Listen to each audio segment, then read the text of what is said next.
After 3 years of preaching, healing, and performing miracles, Jesus knew his time on earth was coming to an end. He gathered his disciples in Jerusalem to celebrate the Jewish Passover meal, which would later be known as the Last Supper. During this meal, Jesus took bread and wine, telling his disciples, "This is my body given for you. Do this in remembrance of me." He also foretold that one of them would betray him. That disciple was Judas Iscariot, who had secretly agreed to hand Jesus over to the Jewish religious leaders for 30 pieces of silver.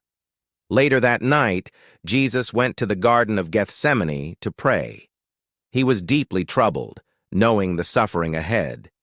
He prayed, "Father, if it is possible, let this cup pass from me, yet not my will, but yours be done." Suddenly, Judas arrived with a group of soldiers and religious officials. He walked up to Jesus and betrayed him with a kiss, a prearranged signal to identify him. Jesus was arrested and taken to the high priest's house, while his disciples fled in fear. Jesus was put on trial before the Jewish leaders, who accused him of blasphemy, claiming to be the Son of God. They took him to the Roman governor, Pontius Pilate, because only the Romans had the authority to carry out executions. Pilate found no fault in Jesus and even tried to release him, offering to free either Jesus or a criminal named Barabbas.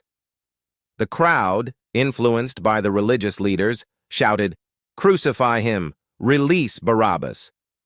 Though Pilate symbolically washed his hands, saying, "I am innocent of this man's blood," he ultimately gave in to the crowd's demands.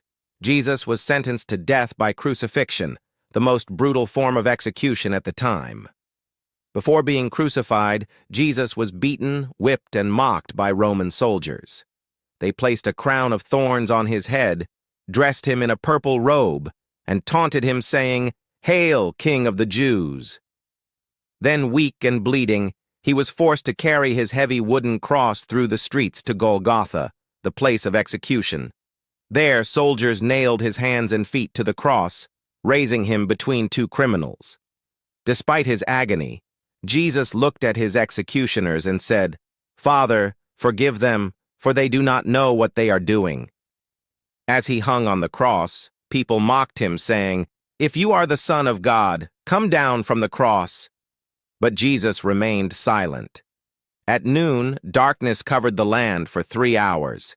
Then Jesus cried out, my God, why have you forsaken me?" He took his final breath, saying, "It is finished." And with that, he died. At that moment, the earth shook, rocks split, and the curtain in the temple was torn in two, symbolizing that mankind was now reconciled with God. A Roman centurion witnessing it all declared, "Truly, this was the Son of God." Jesus' body was taken down by a wealthy follower named Joseph of Arimathea, who placed him in a new tomb, sealing it with a large stone. Roman guards were stationed outside to prevent anyone from stealing the body. For 3 days, his followers mourned, thinking all hope was lost.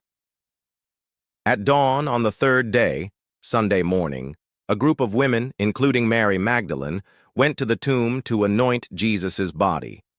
But when they arrived, they found the stone rolled away and the tomb empty. Suddenly an angel appeared, saying, "Why do you seek the living among the dead? He is not here. He has risen." Shocked and overjoyed, Mary ran to tell the disciples. At first, they didn't believe her, but later that day, Jesus appeared alive to them. He showed them the wounds in his hands and side, proving he had truly risen. Over the next 40 days, Jesus appeared to many people, including more than 500 witnesses at one time. He taught his disciples and gave them a mission: go and make disciples of all nations. Finally, Jesus ascended into heaven, promising to return one day. This story is at the heart of Christianity. Jesus' death was a sacrifice for the sins of humanity, and his resurrection proved his victory over sin and death. It offers hope, forgiveness, and eternal life to all who believe in